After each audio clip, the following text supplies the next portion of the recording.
बिस्मिल्लाहिर्रहमानिर्रहीम। अस्सलाम वालेकुम नाज़रीन, दुनिया न्यूज़ पर आप देख रहे हैं प्रोग्राम नुक्ता नज़र। मैं हूं आपका मेज़बान मोहम्मद अजमल जामी और स्टूडियोज़ में तशरीफ़ रखते हैं जनाब मुजीबुर रहमान शामी साहब। कप्तान 69 बरस के हो गए हैं। यहीं से प्रोग्राम का आगाज़ करेंगे और चेयरमैन नैब का मामला दूसरे नंबर पर चला जाएगा, जो आज डॉक्टरों ने हंगामा बर्पा किए रखा है, शहर इक़्तिदार में तोड़ फोड़ की है, मार पिटाई की है। उस पर भी तफसील से बात करेंगे कि डॉक्टर्स एहतजाज क्यों कर रहे थे, इनकी शिकायत है क्या, कितनी जायज़ इनकी शिकायत, और जो इन्होंने आज कानून हाथ में लिया है उस पर क्या कहते हैं शामी साहब और माहिरीन। ये सब आपकी खिदमत रखेंगे। सबसे पहले सर, कप्तान 69 बरस के माशाल्लाह हो गए हैं, सालगिरह मुबारक उन्हें कह देते हैं, उन्हें सालगिरह हम उन्हें याद रखेंगे इस मौके पर। देखिए 69 बरस के हो गए हैं माशाल्लाह, लेकिन माशाल्लाह उनकी सेहत जो है वो 40 बरस के जवान के से भी बेहतर है, से भी बेहतर है और अपनी काबीना के तमाम अराकीन से बेहतर है। नहीं, वो माँ सिवाय चंद देख के, वो तो बड़ी देखें, बाकायदा ज़िंदगी गुजारते हैं, एक्सरसाइज करते हैं और जो खाना खाते हैं वो भी उसमें कोई एहतियात तो नहीं मलूज़ रखते, लेकिन एक्सरसाइज करते हैं और चौकस हैं, ज़हनी तौर पर अलर्ट हैं। और मैं ये समझता हूँ कि जो तवील एक सियासी जिद्दोजहद उन्होंने की है 22 साल, वो पाकिस्तान बनने के बाद सबसे बड़ी जिद्दोजहद, सबसे तवील सियासी जिद्दोजहद है। किसी दूसरे सियासी लीडर ने इतनी तवील जिद्दोजहद नहीं की और फिर वो इंतखाब लड़ के और पहुँचे हैं इक़्तिदार तक और अब अगले इंतखाब की तैयारी कर रहे हैं। तो उनके हामियों का एक वसी हल्का है, बल्कि एक फैन क्लब है उनके परस्तारों का दुनिया भर में और एक मुहाजिरुल अक़ूल शख्सियत है। और ऐसी पजीर आई पाकिस्तान किसी और शख्सियत देखिए इंटरनेशनल फ्रंट्स पर भी वो तो शायद ही मिली हो जो उनके हिस्से में आई। नहीं, वो तो खैर उसमें तो दो राय हो सकती हैं। जुल्फ़िकार भुट्टो साहब, उनकी अपनी एक बड़ी शख्सियत थी और दुनिया में उनको तस्लीम किया जाता था, पहचाना जाता था। फील्ड मार्शल अयूब खान जो हैं उनकी अपनी एक हैसियत थी, और फिर जनरल ज़ियाउल हक़ जो हैं उन्होंने भी अपने आप को बनवाया था, ख़ास तौर पर जहाद अफ़गानिस्तान के हवाले से। और जनरल परवेज़ मुशर्रफ से भी जितना हम इख्तलाफ करें, लेकिन उनकी भी एक शख्सियत थी जिसको तवज्जो से सुना जाता था। अभी तक आपकी फहरिस्त में एक ही सियासतदान आया है, जुल्फ़िकार अली भुट्टो या दूसरे इमरान खान साहब। चले उनको सालगिरह की नेक ख्वाहिशात पेश करते हैं। आपकी तारीख जो है ना, उस पर आपकी नज़र उस तरह से नहीं है, इसलिए आप ज़रा बस अपनी थोड़ी वुसअत इल्मी का इज़हार करते हैं जब इस तरह की बात करते हैं। मैंने तो अर्ज़ की कि आपने 4 अशख़ास गिनवाए, उनमें से एक सियासतदान है जुल्फ़िकार अली भुट्टो, बाकी तीनों जर्नैल पाकिस्तान के हुक्मरान रहे हैं। सही, पाकिस्तान के हुक्मरान रहे हैं। खुद लियाकत अली खान हमारे पहले वज़ीर आज़म जो हैं, उनके तो अभी तक धूम है उनकी। यानी आप देखें जो दौरा अमेरिका का था उनका, ठीक, तो उसकी तो सदर जो ट्रूमैन थे वो खुद आके एयरपोर्ट पे उनका इस्तकबाल किया और पूरा अमेरिका ऐसे लगता था कि उनके इस्तकबाल के लिए उमड़ आया।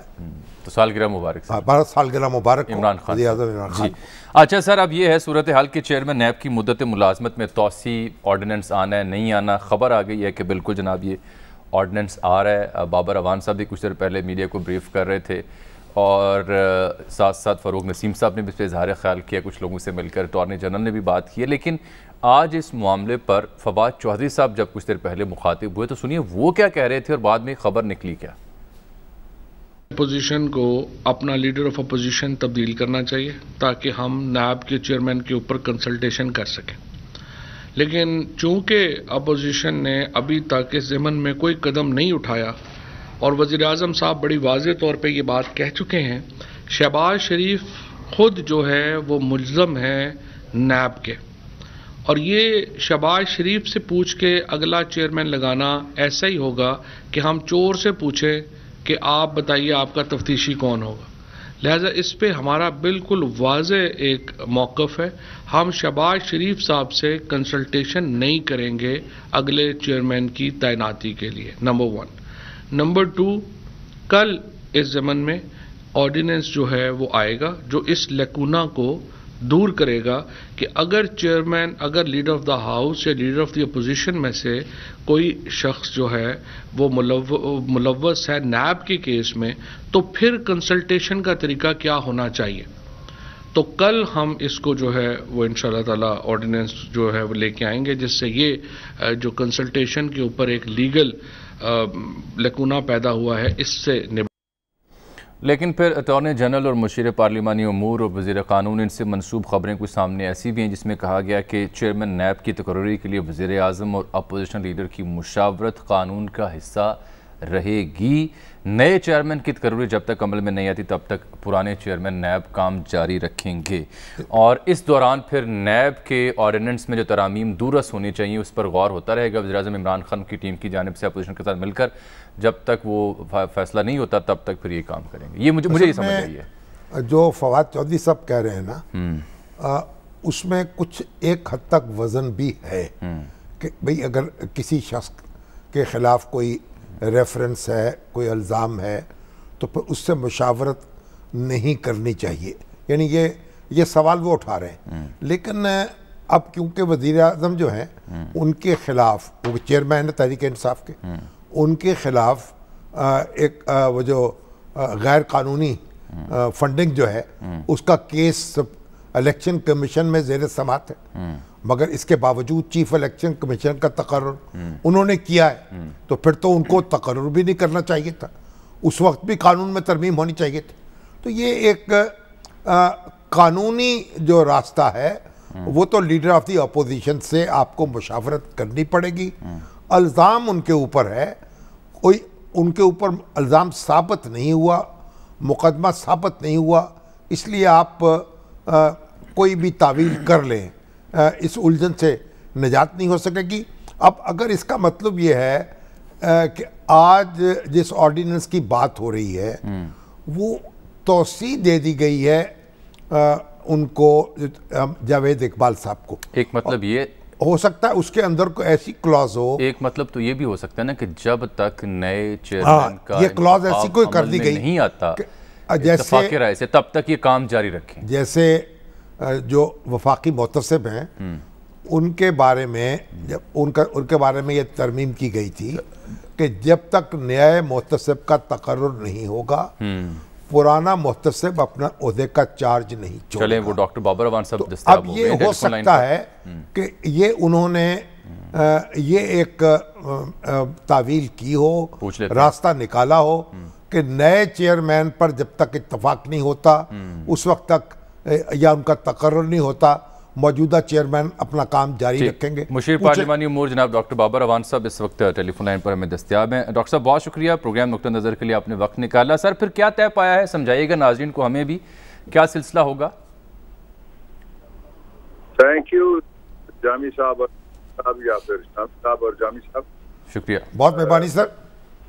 पहली बात ये है कि आपको याद है कि 1999 में एक मावराए आइन रजीम के दौर में ये बना था ऑर्डिनेंस।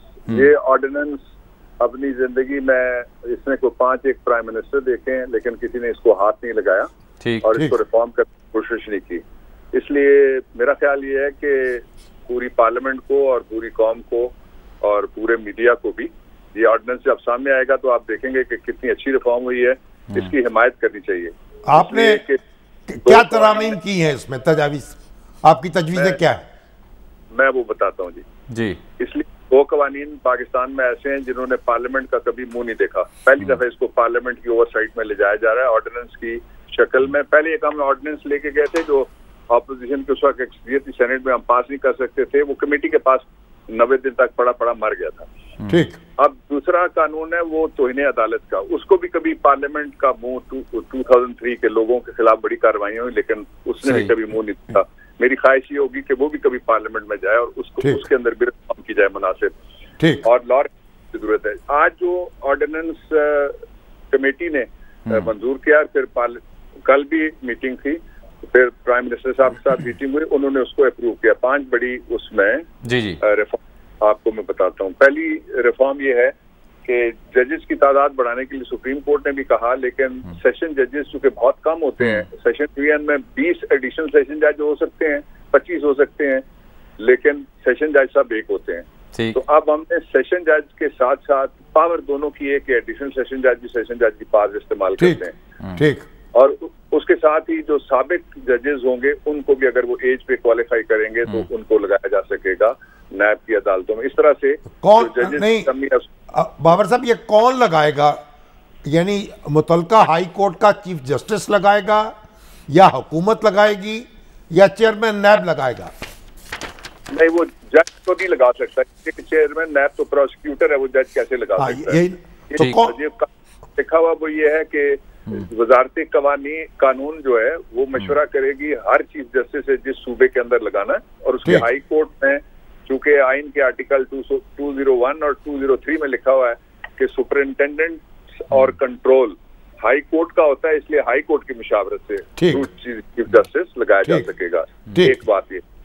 दूसरा ये है कि आपको याद है जब ये ऑर्डिनेंस आया था, इसको सारी पॉलिटिकल पार्टीज ने चैलेंज किया था और एक केस गया था जिसका टाइटल है Asfandyar Wali versus the federation of Pakistan, और उसको चीफ जस्टिस समेत पूरे सुप्रीम कोर्ट ने सुना था। उसमें मैं बीबी शहीद का वकील था और उसमें उन्होंने अप होल्ड कर दिया था कि जो रिमांड है वो 90 डेज ही रहेगा, इसलिए रिमांड को तो नहीं छेड़ा गया लेकिन बेल का दरवाजा खोला जा रहा है। ठीक, यानी एहतसाब अदालत भी बेल ले सकेगी, ट्रायल कोर्ट को बेल का इख्तियार देने की तजवीज़। दूसरा ये था कि अभी तक ये होता है कि जो गिरफ्तार होता है वो जाता है या गिरफ्तार नहीं होता प्री अरेस्ट मांगता है तो वो हाई कोर्ट से रिट जुरिसडिक्शन में आर्टिकल 199 के तहत मांगता है। ये दूसरी बड़ी रिफॉर्म है।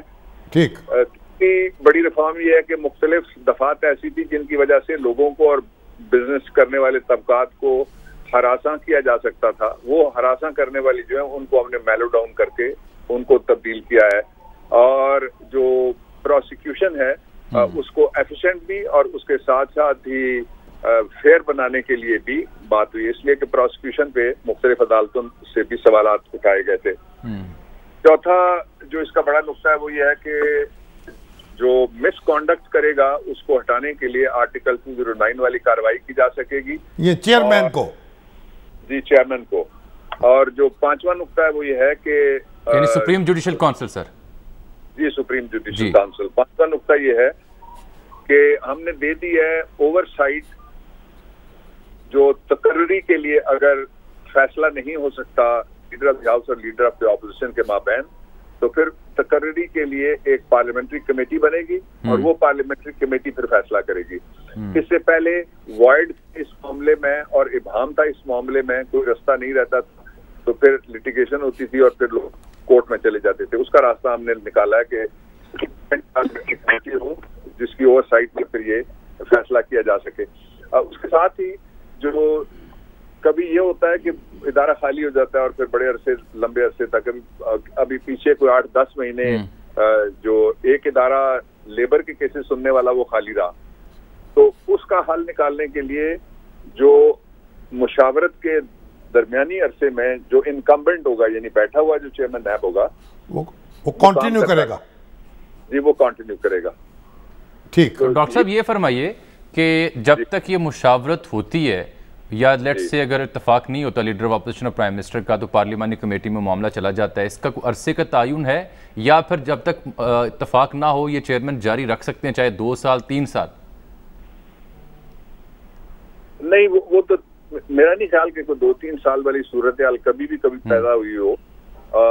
ये मोस्टली 90 डेज के अंदर अंदर ये फैसले हो जाते हैं। जो भी कमेटीज हैं अगर नई फैसले करती हैं, जो 2-3 जगह कमेटीज हैं, एक जगह कमेटी नहीं है। जजेस की तकर्री की एक कमेटी है, एक इलेक्शन कमीशन ऑफ पाकिस्तान के मेंबर्स लगाने की कमेटी है, एक ये भी इसमें तो एक चीफ जस्टिस साहब थे, उन्होंने एक फैसला देके कहा कि मुझसे भी पूछा करो नैब ऑर्डिनेंस, आपको याद होगा बड़े मशहूर चीफ जस्टिस साहब थे, रिटायर हो गए जी, तो आपके दोस्त। डॉक्टर साहब ये बताइए कि जो कमेटी होगी पार्लियामानी उसमें अपोजिशन के और हुकूमत के अरकान बराबर होंगे या गवर्नमेंट की मेजॉरिटी होगी? नहीं, ये पहले भी जो इलेक्शन कमीशन वाली है ना उसमें भी इसी तरह से होता है, लेकिन एक इशू बड़ा आपने अहम सवाल किया है। एक इशू बड़ा ये पैदा हो जाता है कि जो lower house of the parliament है उसमें 5 से 6 जमातें हमेशा होती हैं, कोई छोटी होती हैं कोई बड़ी होती हैं। लेकिन सेनेट में जो इलाकाई जमातें हैं वो अपने MPs की तादाद के एतबार से सेनेटर्स लेके आ जाती हैं जी। अब आप इनको किस तरह से अकोमोडेट किया जाए? मिसाल के तौर पे इस वक्त सेनेट ऑफ पाकिस्तान में 2 अपोजिशन है, एक गिलानी साहब की क़यादत में अपोजिशन है और जो नून लीग है वो उसको कबूल नहीं करती। वहाँ हमारे दोस्त वकील हैं आजम तारड़ साहब। इसके अलावा वहाँ पे जो नुमाइंदगी है वो 9 और जमातों की नुमाइंदगी है। तो ये जो सिचुएशन है इसको फिर केटर करने के लिए जो तादाद है वो उसको फिर किस तरह से किया जाए, ये एक सवाल पैदा हो जाता है। तो आपने इसका क्या हल ढूंढा है? इसका हल ये है कि कमेटी है उसको फिर बैठ के बात करके और जो पार्लेज होते हैं और जिसको लॉबिंग कहते हैं सारी दुनिया में, वो यही होती है कि हम कैमरे की आंख से परे हट के हम ऑपोजिशन वाले और गवर्नमेंट वाले अक्सर मिलते रहते हैं, आप भी मिलते हैं। तो डॉक्टर साहब अब ये फरमाएं कि कल ये ऑर्डिनेंस अगर आ जाता है तो फिर अपोजिशन लीडर से मुशावरत का अमल बाकायदा कल से उसका आगाज हो जाएगा खत किताबत के जरिए या 1-on-1 मुलाकात होगी इस सिलसिले में? अच्छा, इस पे मैंने थोड़ा सा 2 चीजें आपके सामने रखनी है। एक चीज की मैंने वजाहत रखनी है, आप कहते हैं तो वो पहले मैं रख देता हूँ, और फिर दूसरा मैंने एक कानूनी पोजीशन आपको बतानी है। तो what would you like to share me first? आप पहले ये बताएं ना कि अपोजिशन लीडर से मुशावरत पर इत्तफाक हो गया कि शहबाज शरीफ साहब पे सब मुशावरत हो, क्योंकि फवाद चौधरी साहब ये कह रहे हैं कि वो चूंकि अक्यूज्ड हैं उनसे मुशावरत नहीं हो सकती। देखिए, जो इंफॉर्मेशन मिनिस्टर ने जो कहा है ना, बेसिकली एक सारी दुनिया में कानून है जिसको कहते हैं कॉन्फ्लिक्ट ऑफ इंटरेस्ट। जिस तरह से कोई जज, वो कहते हैं ना, अंडरटेकर नहीं हो सकता कि सजाए मौत का फैसला देने के बाद फिर वो जेल जाके उस फांसी देने का इख्तियार नहीं होता। इसी तरह से कोई वकील दोनों तरफ से एक ही मुकदमे में मुद्दई का या मुलजिम का, दोनों तरीकों का वकील नहीं हो सकता। तो बेशुमार और जगह हैं जहाँ पे ये कॉन्फ्लिक्ट ऑफ इंटरेस्ट आता है। डॉक्टर साहब, आपने किया क्या है, यानी कानून में क्या तब्दीली की है? असल बात ये है कोई तब्दीली नहीं, अपोजिशन लीडर और लीडर ऑफ द हाउस। लेकिन ये एक अमली सवाल उठाया है आपने भी और फवाद साहब ने इस पे बात की, सो आई एम एक्सप्लेनिंग दैट। मैं 2 सेंटेंस इस पे और कहूंगा। जी फरमाएं। शहबाज साहब ने बड़ा शोर किया था और अपोजिशन ने, वो उनका हक होता है, अपोजिशन शोर के अलावा कर भी क्या सकती है, गवर्नमेंट तो दूसरी तरफ होती है। जो उन्होंने शोर किया था कि अगरचे हमारा जो वहाँ पे है हलीम आदिल शेख, उसको सिंध की गवर्नमेंट ने नहीं बनाया पब्लिक अकाउंट्स कमेटी के चेयरमैन, लेकिन हमने पब्लिक अकाउंट्स कमेटी के चेयरमैन शहबाज साहब बनाए। कुछ दिनों बाद उनको ख्याल आया कि मैं इंसाफ नहीं कर सकता इस ओहदे के साथ, और वो हट गए उस ओहदे से। इसी खुले दिल के साथ उनको हट जाना चाहिए, और वो ऑपोजिशन लीडर अगर और आ जाए तो उसमें कोई हर्ज नहीं है।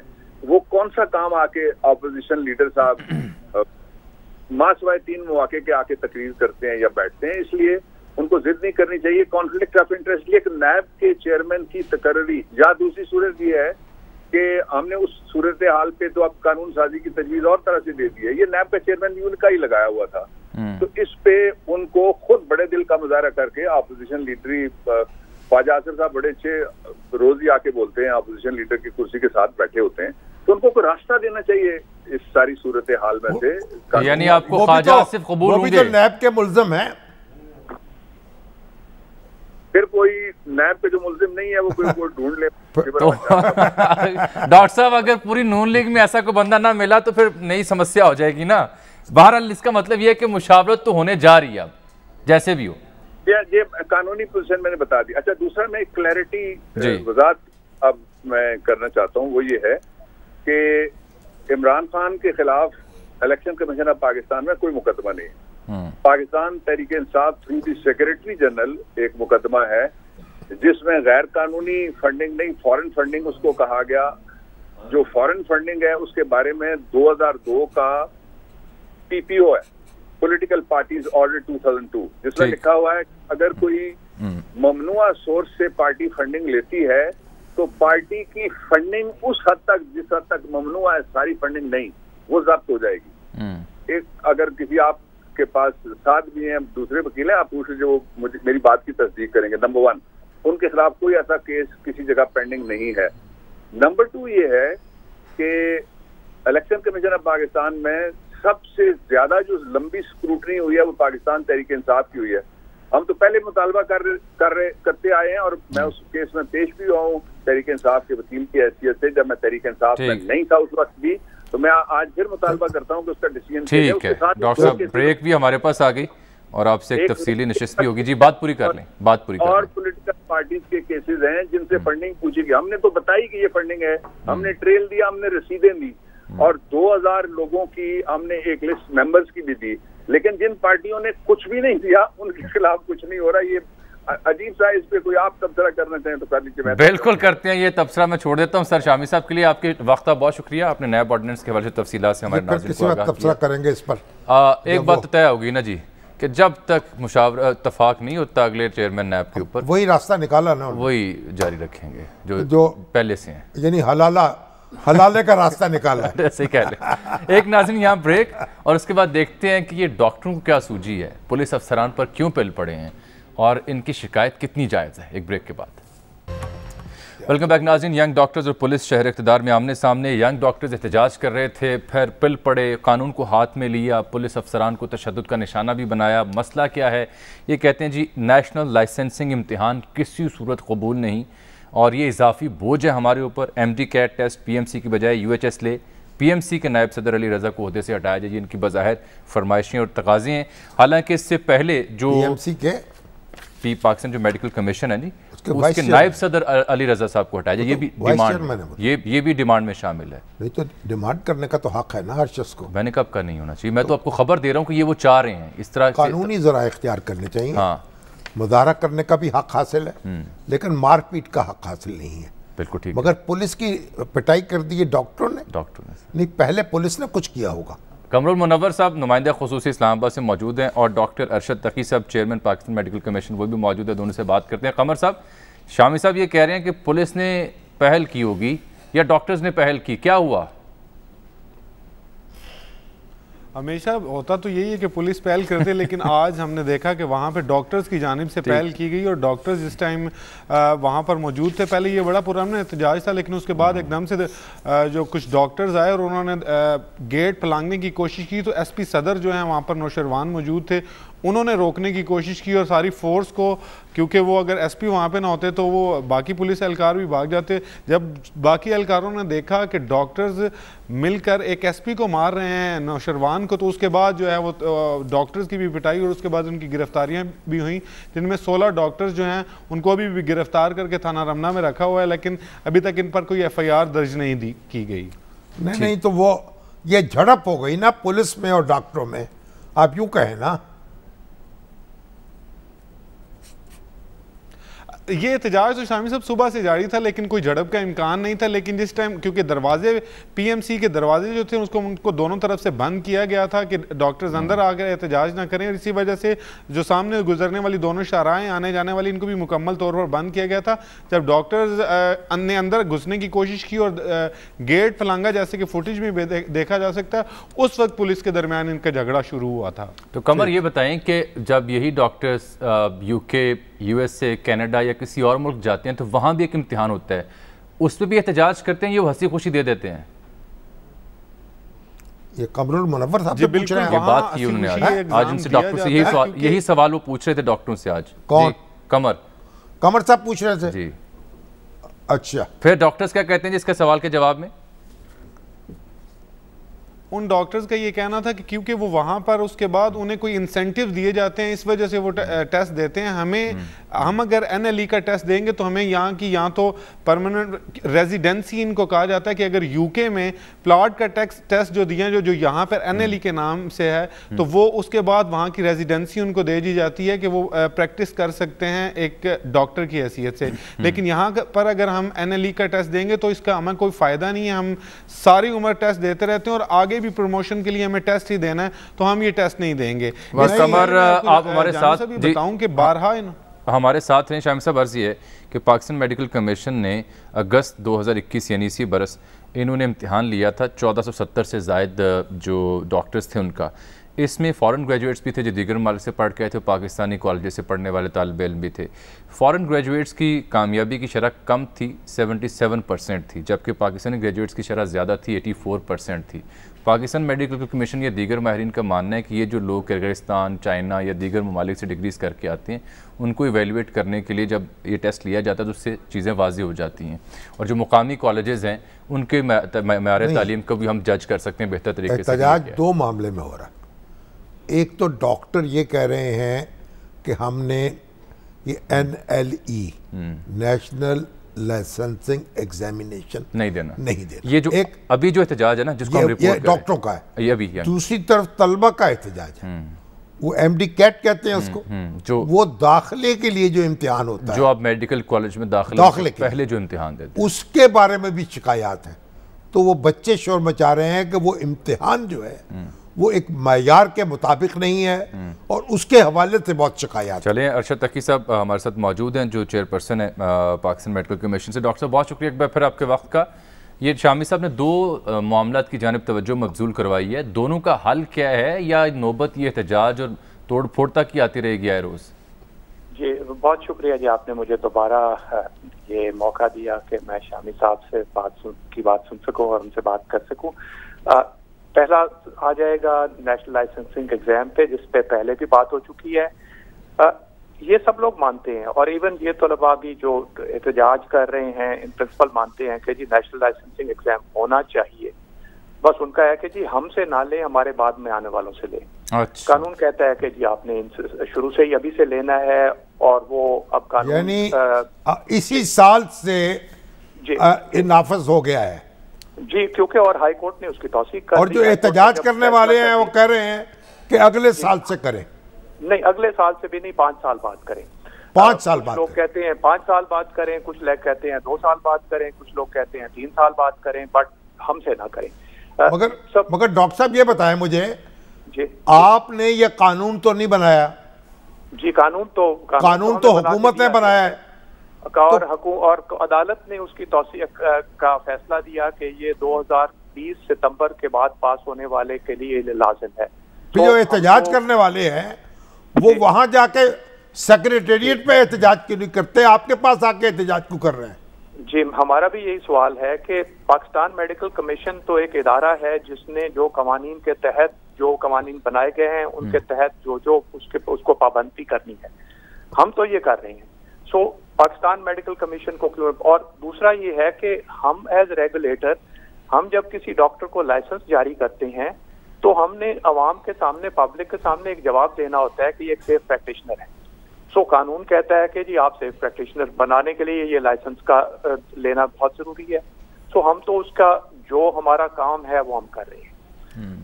आगे अगली बात थी कि उस इम्तहान को कैसा बनाया जाए। हमने इम्तहान को डिजाइन ही इस तरह किया गया कि सिर्फ ये देख लिया जाए कि जो रोजमर्रा के मरीज आते हैं उनको डील करने में ये मरीज, जो डॉक्टर को स्किल्स चाहिए क्या इनके पास मौजूद हैं। आपने जो रिजल्ट देख लिया पिछले इम्तहान का, हमने को बहुत मुश्किल बातें नहीं पूछी।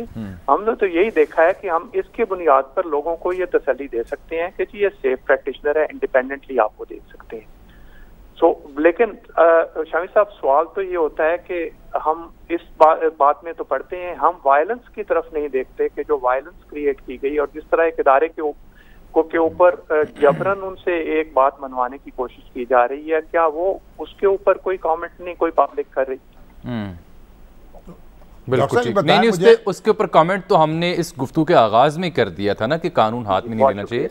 मगर ये बताइए कि ये जो ऐसे कॉलेजेस हैं जो बैरून मुल्क के जो एक मशकूक किस्म की तालीम जहां होती है, आप ये क्यों नहीं वाज़ेह कर देते कि भाई आप फला मुल्क में जाएंगे तो हम आपको यानी पाबंद नहीं है कि यहाँ आके आप प्रैक्टिस कर सके? तो वो भी सर हमने उसके लिए भी हमने बाकायदा कैटेगरीज बना दी हैं, लाइसेंसिंग पाथवेज भी बना दी हैं। अब आपके तवज्जुह से मैं ये भी बताता चलूं कि लोगों को सस्ती तालीम का और झांसा देकर मैं ये लफ्ज कहूंगा उन कॉलेजों के अंदर ले जाके और वहां दाखिल करा दिया जाता है, और एक मुल्क जिसकी 60 लाख आबादी है वहां 10,000 पाकिस्तानी स्टूडेंट दाखिल हो रहे हैं और हमारे बताने के बावजूद भी जाकर दाखिल हो रहे हैं। और जब अब पाबंदी लगाने की कोशिश करते हैं तो वहां से भी एहतजाज का सिलसिला शुरू हो जाता है कि ये बच्चे जो हैं वो इनके बच्चों के माँ बाप ने इतने पैसे अब इन पे खर्च कर दिए, अब इनको आप क्यों नहीं लाइसेंस दे रहे? मेरा ख्याल ये बिल्कुल आपको पब्लिसाइज कर देना चाहिए, आप लोगों को बता दें कि भाई वहां जाके आप पढ़ेंगे तो फिर यहाँ आपको हम लाइसेंस देने के पाबंद नहीं है। जो मतलूबा मयार पर पूरे उतरते इदारे हैं उनकी फहरिस्त अपनी वेबसाइट पर वाजे कर दें ताकि लोगों को ये दाखिले के ख्वाहिशमंद अफराद को आसानी हो कि जी ये कॉलेज ठीक है और ये कॉलेज ठीक नहीं है। बहुत शुक्रिया आपके वक्त का, वक्त की किल्लत। सर, कज़न्स यानी मरियम नवाज़ और हमजा शहबाज दोनों के बारे में आज खबरें थी, वो अब फिर अगले प्रोग्राम में नहीं, तो हमजा तो अब साउथ पंजाब में फिर रहे हैं, वही पहली सियासी जोक दर जोक लोग उनमें शामिल हो रहे हैं। एक ब्रेक नाज़रीन, यहाँ पर कल तक उधार रखते हैं इस मौजू को। आज इसके साथ ही आज के प्रोग्राम वक्त यहाँ खत्म हो जाता है। आपसे मुलाकात होगी कल, तब तक के लिए इजाज़त दीजिए। अल्लाह हाफ़िज़।